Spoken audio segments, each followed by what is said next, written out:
여러분 안녕하세요. 이번 영상에서는 우리가 수업 시간에 배웠던 내용에 이어서 신경계 뒷부분에 대해서 학습해 보도록 하겠습니다.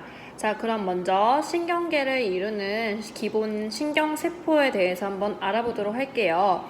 신경계를 이루는 신경세포, 우리 뭐라고 한다고 이야기를 했었죠? 그쵸, 뉴런이라는 표현을 썼습니다. 자, 뉴런은요, 신경세포체, 가지돌기, 축삭돌기 이렇게 세 부분으로 이루어져 있습니다. 그럼 그림을 한번 볼게요. 자, 그림을 보시면 이게 뉴런의 구조고요. 여러분들 교과서 144쪽에 나와 있는 그림입니다.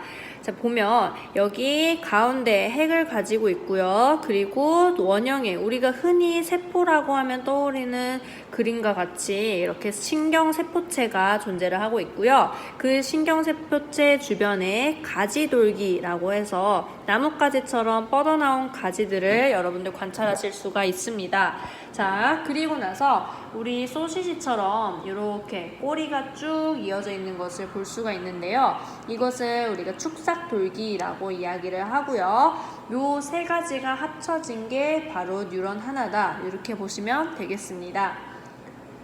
자, 일단 첫 번째, 핵과 세포질이 있어서 여러 가지 생명활동이 일어나는 곳이 바로 신경세포체입니다. 세포질은요, 우리가 세포 그림을 이렇게 그린다고 하면 여기가 가운데가 핵이라고 했을 때 나머지 부분을 차지하고 있는 부분을 세포질이라고 이야기합니다. 자, 두 번째, 다른 뉴런이나 감각기관에서 전달된 자극을 받아들이는 것. 다른 뉴런이나 감각기관에서 받아들이는 거예요. 그런 역할을 하는 친구를 우리 가지돌기라고 얘기합니다. 자, 그래서 여기 보시면요, 자극 전달 방향이라고 나와 있죠. 화살표가 이렇게 표시되어 있는데요. 가지돌기에서 먼저 자극을 받아들여요. 자, 그리고 이거를 신경세포체에 지나서 축삭돌기를 통해서 전달이 되는 겁니다. 자, 그럼 이 그림상에서 축삭돌기를 통해서 전달된 자극은 또 어디로 전달이 될까요? 그쵸? 그 다음 뉴런의 가지돌기로 전달이 된다. 이렇게 보시면 되겠습니다. 자, 그 다음에 다른 뉴런이나 기관 등으로 자극을 전달하는 친구는 축삭돌기다. 이렇게 우리가 뉴런의 구조에 대해서 알아봤습니다. 자, 뉴런은요, 세 가지 종류가 있다고 선생님이 이야기를 했습니다. 첫 번째로 감각신경을 이루고 있는 뉴런은요, 우리가 감각뉴런이라고 이야기를 합니다. 감각기관에서 받아들인 자극을 누구한테 전달하느냐? 연합뉴런으로 전달을 하는데요. 이 연합뉴런이 바로 그 다음에 오는 답이 되겠죠? 중추신경계를 이루고 자극을 느끼고 판단하여 운동뉴런의 신호를 보내주는 역할을 합니다. 자, 그러면 운동뉴런은요, 운동신경을 이루고 이 신호를 받아서 반응기관으로 전달해주는 역할을 합니다. 자, 그래서 우리가 그림으로 보면 이렇게 정리를 할 수가 있을 겁니다. 맨 처음에 자극을 받았어요. 외부로부터 자극을 받으면 그 자극을 감각기관에서 받아들입니다. 그쵸? 그리고 청각신경을 이루는 감각뉴런을 통해서 어디로 전달된다? 연합뉴런으로 전달된다. 이렇게 정리할 수가 있겠습니다. 우리가 뉴런은요, 신경을 이루는 세포라고 이야기를 했죠. 그래서 이 경우에는 청각신경을 이루는 감각뉴런이다. 이렇게 정리를 하겠습니다. 자, 두 번째로 연합뉴런에 도착을 했어요. 자, 그러면 이 친구들은 중추신경계를 구성하고 있기 때문에 이 자극을 느끼고서 판단을 합니다. 그리고 그에 맞는 반응을요, 운동뉴런을 통해서 전달을 해주는 겁니다. 자, 그러면 운동뉴런은요, 이 자극을 받았어요. 자, 이때도 보시면 여기 가지돌기가 있고요. 가지돌기, 신경세포체, 그리고 축삭돌기, 요 순서대로 이제 자극이 이동하게 됩니다. 자, 운동뉴런을 통해서 이제 이 근육 같은 우리가 실제로 반응을 할 수 있는, 운동을 할 수 있는 곳으로 자극이 전달되면 우리가 비로소 반응이 일어난다. 이렇게 정리를 하실 수가 있는 겁니다. 자, 그래서 여러분들이 이 그림에 있는 내용은 꼭 알고 계셔야 되고요. 자극의 전달 경로가 어떻게 진행되는지를 꼭 짚고 넘어가셔야겠습니다. 자, 그렇다면 우리가 이러한 반응의 경로를 배워봤고요. 그 다음에 어떠한 반응들이 있는지를 한번 알아보도록 하겠습니다. 여러분들 교과서는요, 146쪽으로 한번 넘어가도록 하겠습니다. 신경계를 통해서 그래서 무슨 반응이 일어나느냐 바로 한번 볼게요. 자, 공이 갑자기 눈앞으로 날아오면 왜 우리는 눈이 감기게 될까요? 자, 그 이유에 대해서 한번 알아보도록 하겠습니다. 자, 우리 몸에서 신경계를 통해 일어나는 반응은 어떤 경로로 이동을 하는지 한번 볼게요. 여러분들 교과서 146쪽에 무릎 반사를 확인할 수 있는 실험이 나옵니다. 자, 고무망치를 이용해서 무릎 아래를 치면요, 무릎이 올라오는 반응이 나타납니다. 선생님이 여러분들에게 유튜브 영상을 보여드릴 건데요. 그 영상을 보시고서 우리가 실험 결과에 대해서 이야기해 보도록 하겠습니다. 자, 여러분들 실험 영상을 다 보고 오셨나요? 자, 그렇다면 한번 결과를 정리를 해보도록 하겠습니다. 자, 이러한 그림이 있어요. 지금 이 친구 같은 경우에는 한쪽은 이렇게 무릎을 치고 있고요. 그리고 이 여자 학생이 무릎에 이제 망치가 딱 닿는 것을 느끼면 손을 드는 겁니다.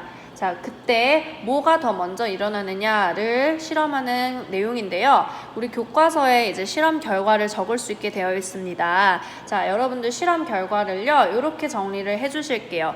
자, 147쪽 정리하기 1번에다가 적도록 하겠습니다.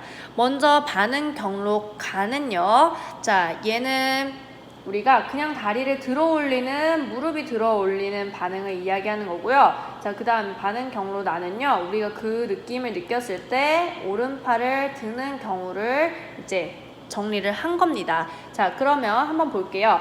무릎이 들어 올리는 경우는요, 자극이 먼저 들어와요. 자, 그럼 이 자극을 바로 감각신경을 통해서 어디로 전달하느냐? 척수를 지나갑니다. 우리 척수는요, 중추신경계 배울 때 여러분들 배웠던 내용이에요. 뇌와 그 다음에 온몸에 있는 말초신경계 사이 경계를 이어주는 역할을 한다고도 이야기를 했었습니다. 그쵸? 그래서 반드시 척수를 지나가게 되고요. 근데 이 경우 같은 경우에는 바로 뇌가 아니라 운동신경을 지나 다시 반응기관으로 돌아가게 됩니다. 자, 그럼 여기서는 뭐가 빠진 걸 알 수 있죠? 그쵸? 뇌가 빠진 것을 확인할 수가 있습니다. 자, 두 번째, 자극을 수용을 했어요. 감각신경을 따라서 척수로 가고요. 이때는 척수에서 다시 감각을 어디로 전달하죠? 대뇌로 전달을 합니다. 그럼 대뇌에서는 알맞은 판단을 해서 반응을 내리고요. 그 반응을 다시 척수를 통해서 운동신경을 지나 반응기관으로 전달을 하게 되는 겁니다. 자, 그럼 반응 경로 나 같은 경우에는 척수가 어떤 역할을 한 거죠? 전달 통로로서의 역할을 하게 된 겁니다. 자, 그럼 실험 결과를 한번 정리를 해볼게요. 다리가 들리는 반응은요, 나의 의지와는 상관없이 일어납니다. 그리고 팔을 드는 반응은요, 내가 의지에 따라서 일어납니다. 내가 느낌을 느꼈을 때 팔을 들어야겠다라고 생각을 하는 거죠. 자, 그렇기 때문에 다리가 들리는 반응은요, 대뇌를 거치지 않는 가에 해당한다. 이렇게 정리를 하시면 되겠습니다. 자, 그래서 우리가 대뇌의 판단 과정을 거치는 반응을 뭐라고 이야기할 거냐면 의식적 반응이라고 이야기를 할 거예요. 내가 의식해서 반응을 한다라는 뜻이죠. 그래서 대뇌에서 어떠한 판단을 내렸기 때문에 나의 의지에 따라 일어나는 반응이고요. 예를 들면 공을 보고서 그걸 휘두르거나 잡거나 하는 행위가 다 이제 의식적 반응에 해당하게 되는 겁니다. 자, 반면에 우리 대뇌의 판단 과정을 거치지 않는 경우, 그래서 나의 의지와는 상관없이 우리 몸에서 자연스럽게 일어나는 반응을 뭐라고 하냐면 무조건 반사라고 이야기를 합니다.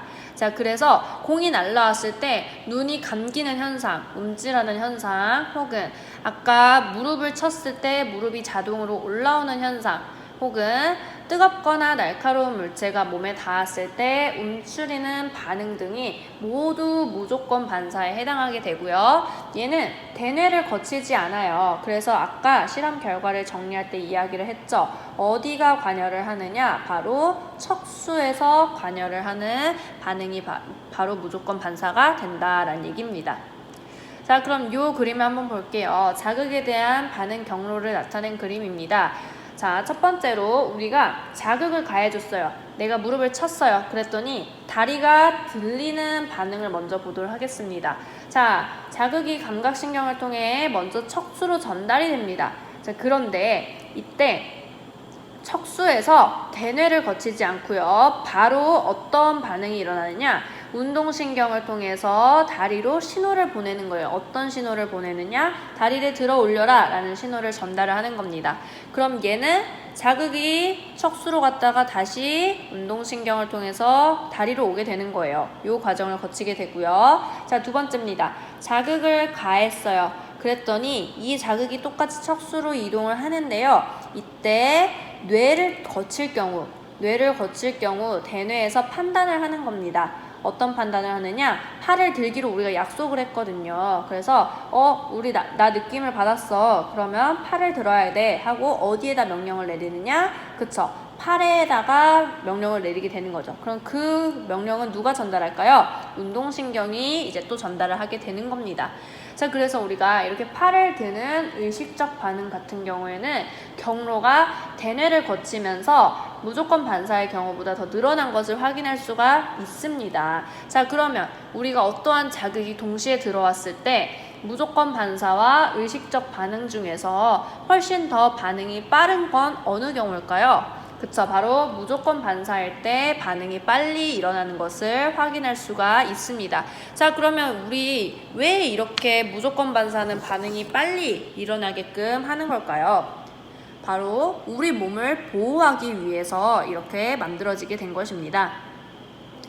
여러분들 교과서 148쪽에 한번 질문에 대한 답변을 적어보도록 하겠습니다. 의식적 반응보다 무조건 반사가 더 빠르게 일어나는 까닭은 무엇일까요?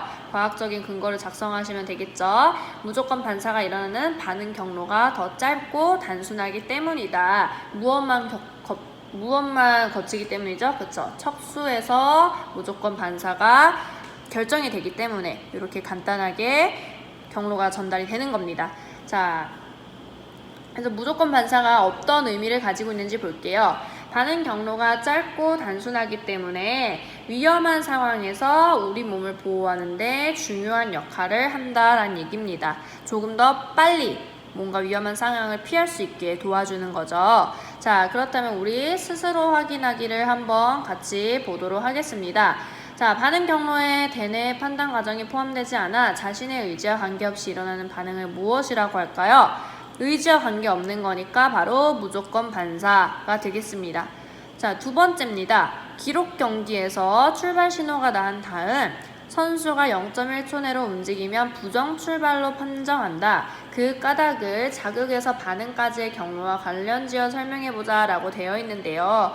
굉장히 재미있는 질문이에요. 자, 여러분들 이 0.1초가 어떤 의미를 가지고 있냐면 여러분들이 신호를 들었어요. 자, 신호를 들으면 출발해야겠다는 생각을 해야겠죠. 자, 그러면 그 생각은 무엇이 관여하는 걸까요? 바로 대뇌가 관여를 하게 되는 겁니다. 그 말은 의식적 반응이 일어나는 과정이다라는 얘기예요. 그래서 대뇌가 뭔가 자극을 받아들이고 그 자극을 바탕으로 판단해서 다시 명령을 하기까지, 그래서 그 명령에 의해서 운동하기까지 걸리는 시간이 0.1초입니다. 자, 그렇기 때문에 이 사람이 출발 신호를 듣고 나서 출발했다 라는데 적어도 0.1초 이상의 시간이 필요하다라는 얘기죠. 그렇기 때문에 그 전에 출발을 했다라는 얘기는 이 사람이 자기도 모르게 무의식적으로 소리를 듣기도 전에 출발했다라는 의미를 담고 있는 겁니다. 그래서 우리가 정리해서 보면 이렇게 이야기를 할 수 있겠죠? 자, 그래서 지금까지 여러분들이 신경계의 구조와 그리고 신경계를 이루고 있는 뉴런에 대해서 알아봤고요. 그리고 그 뉴런의 전달 과정에 따라서 우리가 무조건 반사와 의식적 반응 두 가지를 알아봤습니다. 자, 다음 단원에서는요, 우리가 호르몬이라는 개념을 배울 거고요. 그 호르몬이 우리 몸에 어떤 역할을 하는지를 알아보도록 하겠습니다. 자, 그럼 오늘 영상은 여기까지입니다.